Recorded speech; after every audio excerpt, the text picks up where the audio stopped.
اعوذ باللہ من الشیطان الرجیم بسم اللہ الرحمن الرحیم رب اشرح لی صدری ویسر لی امری واحلل عقدۃ من لسانی یفقہوا قولی وقل رب زدنی علما وقل رب زدنی علما وقل رب زدنی علما۔ السلام علیکم ورحمۃ اللہ وبرکاتہ۔ پیارے بچوں، امید کرتا ہوں کہ آپ تمام حضرات بخیر و عافیت ہوں گے، اور اللہ تبارک و تعالیٰ سے دعا ہے کہ اللہ تبارک و تعالیٰ ہمیں اپنے حفظ و امان میں رکھے۔ پیارے بچوں، 19 اگست بروز بدھ آپ کا جو اردو کا سبق ہے آج کا، اس کا نام ہے ہجرت نبوی۔ اس سبق کے جو مصنف ہیں وہ ہیں مولانا شبلی نعمانی۔ ہم مولانا شبلی نعمانی رحمۃ اللہ تعالیٰ علیہ کے حوالے سے بات کرتے ہیں تو ان کی پیدائش 1857 کو ہوئی اور ان کی تاریخ وفات ہے 1914۔ یہ بھارت میں پیدا ہوئے تھے۔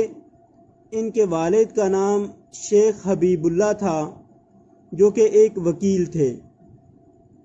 شبلی نعمانی رحمۃ اللہ تعالیٰ علیہ نے بھی کچھ دن وکالت کی، پھر علی گڑھ کالج میں یہ فارسی کے استاد مقرر ہو گئے۔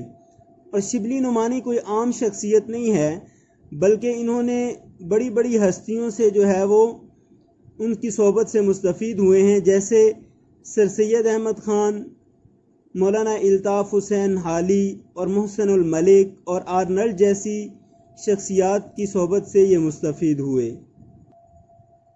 مولانا شبلی نعمانی ان کا ملکہ صرف نثر پر ہی نہیں تھا، بلکہ وہ اپنے وقت کے شاعر بھی تھے۔ ہاں، اتنی بات ضرور ہے کہ ان کو جو شہرت ملی وہ ان کے طرز نثر کی وجہ سے ملی، کہ ان کا شمار اردو کے بڑے بڑے نثر نگاروں میں ہوا کرتا تھا۔ اور مولانا شبلی نعمانی کی بے شمار تصانیف اس دنیا میں موجود ہیں۔ بہت سارے موضوعات پر انہوں نے کتابیں لکھیں، جیسے تاریخ، تنقید، سوانح، سیرت، تذکرہ، ادب، معاشرت، عقائد، تصوف اور سیاست جیسی چیزوں پر انہوں نے اپنی تحریریں قلم بند کیں، جو ان کی شہرت کا مدار بنی۔ مولانا شبلی نعمانی کی تصانیف کی اگر بات کرتے ہیں تو انہوں نے شعر العجم کے نام سے 5 جلدوں کی ایک کتاب لکھی، اور الفاروق جیسی مایہ ناز کتاب جس نے علمی دنیا میں ایک تہلکہ مچا دیا تھا، وہ بھی انہی کے قلم سے لکھی گئی۔ اور المامون، سیرت النعمان، الغزالی، سوانح مولانا روم، سفرنامہ روم و مصر و شام اور سیرت النبی صلی اللہ علیہ وسلم ان کی تصانیف میں شامل ہیں۔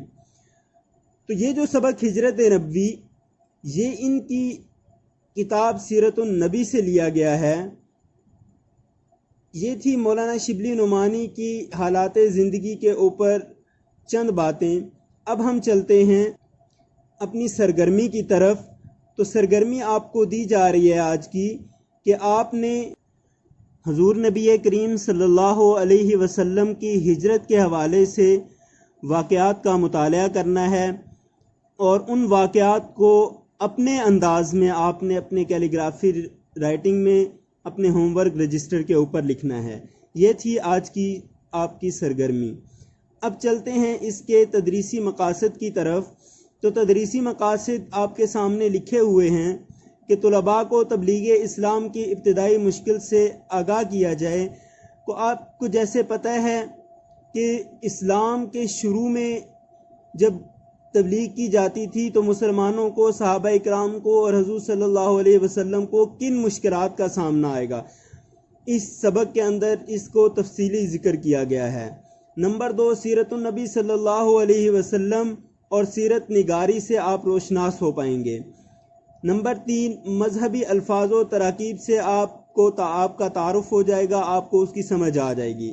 نمبر 4، تاریخ اسلام سے روشناس کرتے ہوئے طلباء کے دلوں میں اسلامی جذبے کو بیدار کرنا، کہ ہماری اسلام کی تاریخ ہمیں کیا کہتی ہے، اور اس سے ہمارے اندر اسلامی جذبہ کیسے بیدار ہوگا، وہ آپ کو اس سبق سے اس کا اندازہ ہو جائے گا۔ نمبر 5، طلباء کو بتانا کہ حق و صداقت کے لیے مشکلات کا سامنا کرنا پڑتا ہے، جیسے کہ اس سبق میں آپ کو پتہ چلے گا کہ حضور صلی اللہ علیہ وسلم اور صحابہ اکرام رضی اللہ تعالیٰ عنہم اجمعین نے کیسے مشکلات کا سامنا کر کے حق اور صداقت کا ساتھ دیا ہے۔ تو اب ہم چلتے ہیں اس سبق کی طرف۔ تو حضور صلی اللہ علیہ وسلم کی رسالت کا جب ابتدائی زمانہ تھا تو کفار مکہ حضور صلی اللہ علیہ وسلم اور صحابہ کرام کو تکلیف دینے کا کوئی موقع ضائع نہیں کرتے تھے، حتی الوسع کوشش کرتے تھے کہ جہاں بھی ہمیں موقع ملے ہم صحابہ کرام کو اور حضور صلی اللہ علیہ وسلم کو حد درجہ تکالیف دیں۔ ان کے راستوں میں کانٹے بچھاتے، حضور صلی اللہ علیہ وسلم نماز پڑھتے تو ان کے سر پہ اونٹ کی اوجڑی رکھ دیتے جس کے وزن سے وہ اٹھ نہ پاتے تھے، الغرض کہ جو بھی ان کو موقع ملتا تھا وہ اپنے ہاتھ سے اسے جانے نہیں دیتے تھے۔ تو ان تمام واقعات کو دیکھتے ہوئے حضور صلی اللہ علیہ وسلم نے مسلمانوں کو مدینہ کی طرف رخ کرنے کا حکم دیا کہ آپ حضرات مدینہ چلے جائیں، لیکن خود جو ہے وہ ہجرت نہیں کی کہ حضور صلی اللہ علیہ وسلم انتظار میں تھے کہ اللہ تبارک و تعالیٰ کے حکم جب آئے گا تو میں جو ہے وہ ہجرت کروں گا، کیونکہ حضور صلی اللہ علیہ وسلم کوئی بھی کام اللہ تبارک و تعالیٰ کے حکم کے بنا نہیں کیا کرتے تھے۔ تو جب نبوت کا 13واں سال شروع ہوا تو اکثر صحابہ پہلے ہی مدینے پہنچ چکے تھے، تو حضور صلی اللہ علیہ وسلم کو وحی نازل ہوئی کہ آپ بھی اب جو ہے وہ مکہ سے کوچ کر جائیں اور مدینہ کی طرف نکل جائیں۔ اب حضور صلی اللہ علیہ وسلم نے جب ہجرت کا ارادہ فرمایا تو حضرت ابوبکر صدیق رضی اللہ تعالیٰ عنہ کے گھر گئے اور انہیں بتایا کہ آپ آج رات کو تیار رہنا، ہم انشاءاللہ جو ہے وہ مدینہ کی طرف ہجرت کر جائیں گے۔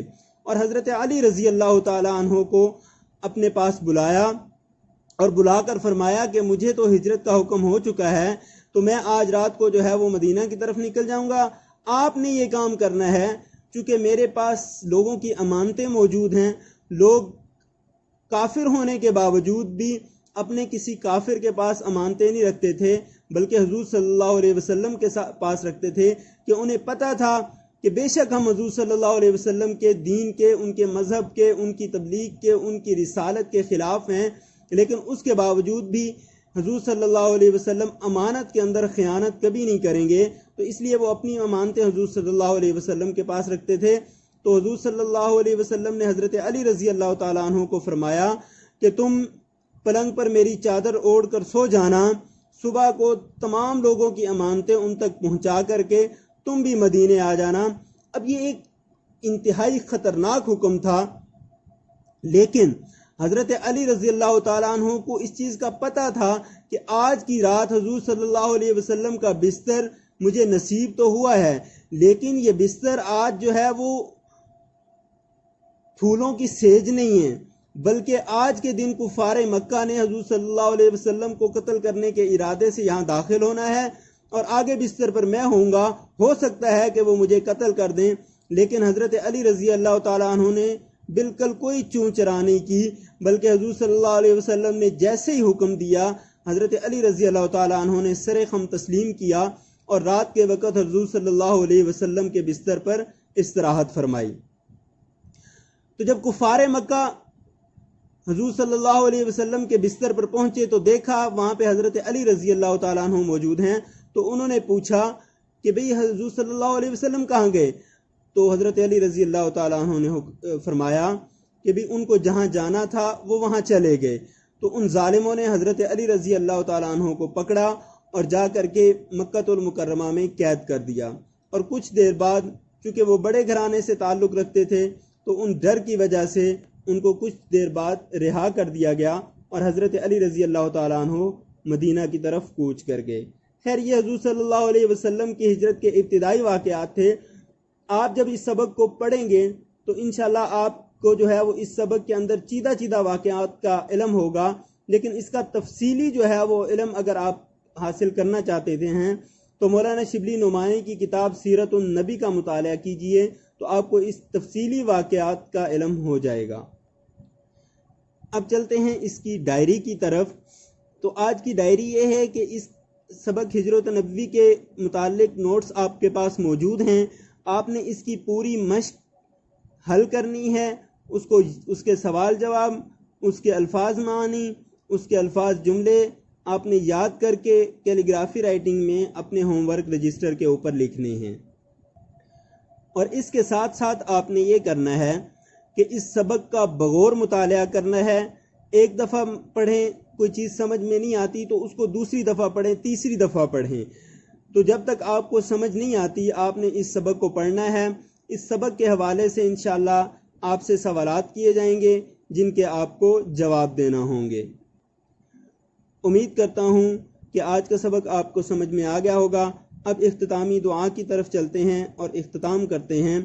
سبحانک اللہم و بحمدک اشہد ان لا الہ الا انت استغفرک و اتوب الیک۔ اللہ آپ سب کا حامی و ناصر ہو۔ فی امان اللہ۔